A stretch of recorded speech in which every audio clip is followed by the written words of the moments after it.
ऐसा क्यों होता है कि आपके बहुत सारे डिसीजंस फेल हो जाते हैं और आपको नुकसान उठाना पड़ता है।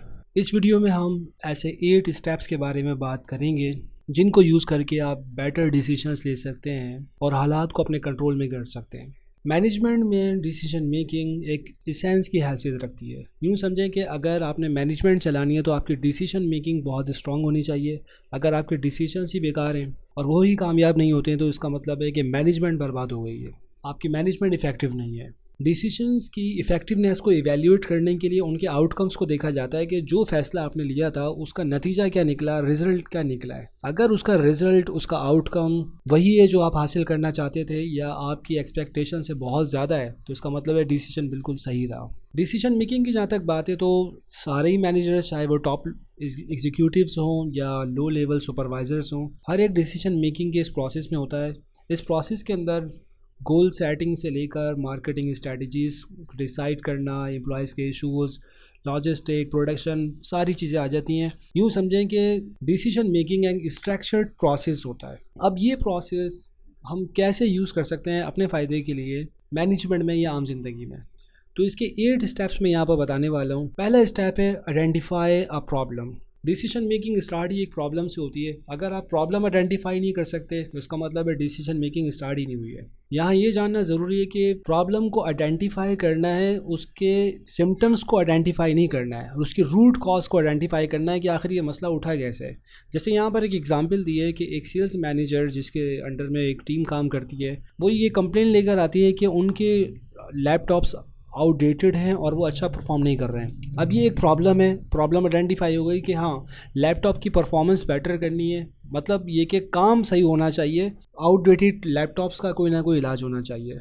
ये फर्स्ट स्टेप था। सेकंड स्टेप के अंदर फिर हम डिसीजन क्राइटेरिया को आइडेंटिफाई करते हैं। डिसीजन क्राइटेरिया असल में वो स्टैंडर्ड होता है जो आप किसी सिचुएशन में अगर फंसे हुए हैं तो उसमें डिफरेंट ऑप्शंस को इवैल्यूएट करने के लिए आप यूज़ करते हैं कि मेरे पास इस प्रॉब्लम को सॉल्व करने के लिए क्या क्या ऑप्शंस हैं। ये डिसीजन क्राइटेरिया है। अब उस सेल्स मैनेजर की हम बात कर रहे हैं जिसके पास ये कंप्लेन आई है कि उसकी टीम के आउटडेटेड लैपटॉप्स हैं, वो अच्छा परफॉर्म नहीं कर रहे हैं। अब इसके पास जो ऑप्शंस हैं उस प्रॉब्लम को सॉल्व करने के लिए वो ये कि हो सकता है कि स्टोरेज का इशू हो, शायद मेमोरी का इशू हो, उसकी रैम बढ़ा दें, शायद उससे सही हो जाए, बैटरी लाइफ का इशू हो सकता है, वारंटी का इशू हो सकता है। तो वो बहुत सारी चीज़ें हैं। अब ये डिफरेंट ऑप्शंस हैं जिनको यूज़ करके वो अपनी प्रॉब्लम को सही कर सकती है। तीसरा नंबर पर हमारे पास जो चीज़ आती है वो है allocating weights to the criteria. अब आपके पास जो ऑप्शंस आ गए हैं, डिफरेंट ऑप्शंस, आपने हर ऑप्शन को इक्वली ट्रीट नहीं करना है। हर ऑप्शन की और हर क्राइटेरिया की इक्वल इंपॉर्टेंस नहीं है। मैनेजर्स अब करते ही हैं कि उनको वो नंबर दे देते हैं। से फॉर एग्ज़ाम्पल, अगर रैम अच्छा वर्क नहीं कर रही है और मुझे नज़र आ रहा है कि यार सबसे बड़ा इशू हमारे पास जो इस सिचुएशन के अंदर आ रहा है वो रैम को अपग्रेड कर देने का है, तो मैं उसको आउट ऑफ 10 हो सकता है 9 मार्क्स दे दूं या 10 मार्क्स दे दूं। इसी तरह और भी दूसरे ऑप्शंस होंगे तो मैं उनको आउट ऑफ 10 मार्क्स देता जाऊंगा कि यार ये ज़्यादा इंपॉर्टेंट नहीं है, चलो इसको आउट ऑफ 5 कर देता हूँ। कुछ हो सकता है कि इन दोनों के दरमियान लाई कर रहा हो तो मैं 7 या 8 मार्क्स उसको दे दूंगा। इस तरह मैं उसको एलोकेट कर दूंगा कुछ ना कुछ weight based on my priority. मेरी प्रायोरिटी क्या है, जो चीज़ मेरे नज़दीक ज़्यादा अहम होगी मैं उसको ज़्यादा नंबर दूंगा और जो मेरे नज़दीक कम होगी उसको मैं कम नंबर दूंगा। थर्ड स्टेप में अब हमारे पास आ जाती है लिस्ट ऑफ पोटेंशियल सॉल्यूशन। अब हमारे पास जो सॉल्यूशन की लिस्ट है कि से फॉर एग्ज़ाम्पल रैम है तो रैम को अपग्रेड करना है या चेंज करना है, क्या करना है, मेरे पास सॉल्यूशन की जो लिस्ट है उसको मैंने जनरेट करना है। यहाँ पर आपकी क्रिएटिविटी का काम होता है। पाँचवें स्टेप में हम हर एक अल्टरनेटिव को इवैल्यूएट करते हैं अपने बनाए हुए क्राइटेरिया के मुताबिक, और इसमें हम ये देखते हैं कि वो कौन सी चीज़ थी जिसने ज़्यादा मार्क्स लिए हैं, ज़्यादा नंबर लिए हैं और वो हमारी नीड के अकॉर्डिंग है। और जो नेक्स्ट स्टेप है उसके अंदर फिर हम उसको सिलेक्ट कर लेते हैं जो सबसे ज़्यादा बेस्ट अल्टरनेटिव हमारे लिए बन सकता है based on highest weighted score. जिसके ज़्यादा मार्क्स होते हैं हम उसको फिर सिलेक्ट कर लेते हैं और 7 स्टेप के अंदर हम फिर इम्प्लीमेंटेशन की तरफ चले जाते हैं, डिसीजन को कम्युनिकेट करते हुए और उस चीज़ पर अमल करते हुए जिस चीज़ को हमने ज़्यादा बेहतर समझा है। ये सारा एनालिसिस करने के बाद, सारे ऑप्शंस को इवैल्यूएट करने के बाद मैनेजर्स को ज़रूरत होती है कि वो दोबारा से अपने डिसीशंस को रीअसेस करें अगर इन्वायरमेंटल कंडीशंस चेंज हो जाती हैं इम्प्लीमेंटेशन के दौरान। हो सकता है कि कोई और प्रॉब्लम आपके सामने आ जाए, या जो प्रॉब्लम आपके सामने थी वो ही चेंज हो चुकी है, कंडीशन ही चेंज हो चुकी है, अब एक नया इशू आ गया है।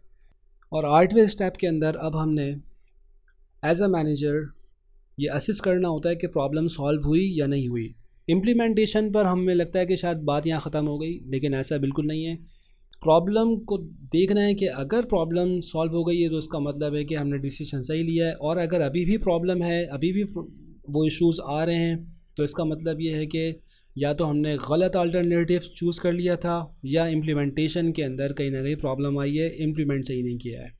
तो उसको दोबारा से रिवाइज़ किया जाता है, देखा जाता है हर स्टेप पे जाकर कि जो ऑप्शंस हमारे सामने थे क्या हमने उसको सही वेट दिया था, सही रेट दिया था, उसको सही स्कोर दिया था, उसके बाद उसका एनालिसिस हमने सही किया था। चूज़ करते हुए कहीं हम बायस तो नहीं हो गए थे कि मेरा जी चाह रहा था कि ऐसा होना चाहिए, तो मैं अपने दिल को उस वक्त खामोश कर लूँगा, उसकी नहीं सुनूंगा, बल्कि मैं लॉजिकली डिसीजन को देखूंगा कि जो ज़्यादा बेहतर है उस पर अमल होना चाहिए। अब यहाँ से हम ये बात करने वाले हैं कि मैनेजर्स किस तरह डिसीजन लेते हैं। देखिए, मैनेजर्स की डिसीजन मेकिंग बहुत सारे प्रोसेसेस में होती है। जो डिसीजन मेकिंग है वो प्लानिंग में भी चलती है। अगर आप कोई प्लान बना रहे हैं, ऑर्गेनाइज़ कर रहे हैं, चीज़ों को लीड कर रहे हैं, कंट्रोलिंग कर रहे हैं, हर जगह आपको डिसीजन मेकिंग से काम लेना पड़ता है एज अ मैनेजर। अब मैनेजर्स के डिसीजन लेने की डिफरेंट टाइप्स होती हैं। कुछ डिसीजन मेकिंग रैशनैलिटी की बुनियाद पर होती है, कुछ वो होती हैं जो बाउंडेड रैशनैलिटी होती है। अब ये क्या है? रैशनैलिटी की बुनियाद का मतलब ये है कि डिसीशंस लॉजिकल होकर लिए जाते हैं एज अ मैनेजर। मैनेजर इसके अंदर हर चीज़ को लॉजिकली देखता है, इवैल्यूएट करता है कि प्रॉब्लम क्या है। वो जो भी आपके सामने 8 स्टेप्स हमने बताएं वो रैशनैलिटी की बेस पर ही है, सही, जिसके अंदर आपने प्रॉब्लम को क्लियर करना है, गोल्स आपके क्लियर होने चाहिए, अनएम्बिग्यूअस होने चाहिए, कोई ऐसी हिडन नहीं होनी चाहिए, कोई ऐसी बात की जो आपको पता ना हो, ऑब्जेक्टिव्स, एक एक चीज़ आपके सामने क्लियर होनी चाहिए। लेकिन यहाँ मसला ये है कि HP कॉम्पैक्ट एक्विजिशन की एक एग्ज़ाम्पल बताई गई है कि रैशनैलिटी की बुनियाद पर वहाँ पर डिसीजन लिया गया था और वो फेल हो गया था। रैशनैलिटी के अंदर कस्टमर की रिसर्च छोड़ दी थी उन्होंने, और चूँकि हर चीज़ को अकल की बुनियाद पे किया था, तो कस्टमर क्या सोचता है, उसकी फीलिंग्स, इमोशंस क्या है, स्टेक होल्डर्स, तो वो चीज़ें छोड़ने की वजह से आउटकम्स पुअर आ गए, सही है, अच्छे आउटकम्स नहीं थे। तो आप कह सकते हैं कि ये कभी आपको अनरियलिस्टिक इमेज दिखाता है, इसलिए आपको इसके अलावा भी कुछ और करना चाहिए। दूसरा जो तरीका होता है डिसीजन मेकर्स का या मैनेजर्स के डिसीजन लेने का, वो कहलाता है बाउंड्रीड रैशनैलिटी। बाउंड्रीड रैशनैलिटी में होता ही है कि वो लॉजिकल तो होता है लेकिन पूरे तौर पर नहीं होता, बल्कि लिमिटेड होता है। वो इस तरह, वो हर इंफॉर्मेशन को एनालाइज नहीं करता। अब मैनेजर के सामने एक ऑल्टरनेटिव रखा जाता है, एक सॉल्यूशन उसके सामने आता है, और वो उसी को ही एक्सेप्ट कर लेता है कि सही है, ये गुड इनफ है, और बस ओके। वो चाहता तो वो मज़ीद पॉसिबल सॉल्यूशंस को देख सकता था, लेकिन वो नहीं देखता। इसकी एक एग्जांपल है जॉब सीकर की। अगर कोई बंदा जॉब ढूंढ रहा है और उसको एक जॉब ऑफ़र मिलती है जो कि फ़र्स्ट जॉब ऑफ़र है और वो एक्सेप्टेबल भी नज़र आ रही है, तो वो उसी पर ही हाँ कह देता है कि सही है, बस ये सही रहेगी, बजाय इसके कि वो और मज़ीद ऑप्शंस को ढूंढता और उनको कंपेयर करता। तो ये चीज़ कहलाती है बाउंडेड रैशनैलिटी। अच्छा, रैशनैलिटी की भी हम इससे पहले बात कर रहे थे, इसके बारे में मैं एक बात और मज़ीद कहता चलूँ। पिछली वाली रैशनैलिटी की बात पर, उसके अंदर इमोशंस को भी इग्नोर कर दिया जाता है, इस जिस वजह से वो फेल हो जाती है। सोशल फैक्टर्स क्या हैं, कल्चरल फैक्टर्स क्या है, सोसाइटी में क्या चल रहा है, हर चीज़ लॉजिकल होकर अगर आप देखेंगे और उस पर डिसीजन लेंगे तो हर जगह लॉजिक नहीं चलती, कभी इमोशन से भी काम लेना पड़ता है। यही वजह है कि रैशनैलिटी और बाउंडेड रैशनैलिटी के अलावा एक और तरीका होता है डिसीजन मेकिंग का, जो कहलाता है इंट्यूशन। अब इंट्यूशन किस तरह रोल प्ले कर रहा है डिसीजन मेकिंग में? इंट्यूटिव डिसीजन मेकिंग कहलाती है जिस ये असल में एक्सपीरियंस की बुनियाद पर डिसीजन लिए जाते हैं, एक्सपीरियंस, फीलिंग्स, इमोशंस की बुनियाद पर, जजमेंट की बुनियाद पर। और इसके अंदर 5 ऐसी चीज़ें होती हैं जो कि बहुत अहम किरदार अदा कर रही होती हैं, और वो डिसीजन मेकर जो कि इंट्यूशन की बुनियाद पर डिसीजन लेता है वो इन चीज़ों को देखता है। जैसे वैल्यूज़ को, इथिक्स को वो ज़रूर देखेगा, सही, वो एक्सपीरियंस की बुनियाद पर डिसीजन लेगा। इसी तरह वो सबकॉन्शियस मेंटल प्रोसेस और कॉग्निटिव प्रोसेस की बेस पर डिसीजन लेगा, और वो फीलिंग्स और इमोशंस को इग्नोर नहीं करेगा। इसी तरह एक्सपीरियंस की बुनियाद पर अगर वो डिसीजन ले रहा है तो ये बात भी सामने आई है कि एक्सपीरियंस जो है क्विक एक्शंस को अलाउ करता है। मतलब आप एक्सपीरियंस की बुनियाद पर कोई एक्शन ले रहे हैं, डिसीजन ले रहे हैं, तो आप फ़ौरन एक्शन लेंगे विथ लिमिटेड इन्फॉर्मेशन, क्योंकि आपका प्रायर बैकग्राउंड होता है, आपको लगता है कि बस सही है, ओके, तो उसमें आप देर नहीं करते ऐसे डिसीजंस में। और रिसर्च ये सजेस्ट करती है कि अगर आप इमोशंस को अंडरस्टैंड करते हैं और फिर आप डिसीजन लेते हैं तो ये आपकी परफॉर्मेंस को ज़्यादा बेटर कर देता है। तो इसका मतलब ये है कि सिर्फ आपने अकल का इस्तेमाल नहीं करना है, बल्कि दिल का भी इस्तेमाल करना है। अकल की भी सुननी है, दिल की भी सुननी है। इसके बाद जो डिसीजन मेकिंग का तरीका है वो कहलाता है EBM, एविडेंस बेस्ड मैनेजमेंट। इसमें होता ही है कि आप जो भी डिसीजन लेते हैं वो एविडेंस की बुनियाद पर लेते हैं, और इसके अंदर 4 एलिमेंट्स ऐसे हैं जो कि आपके डिसीजन मेकिंग को इन्हांस कर देते हैं, सही है। वो क्या है?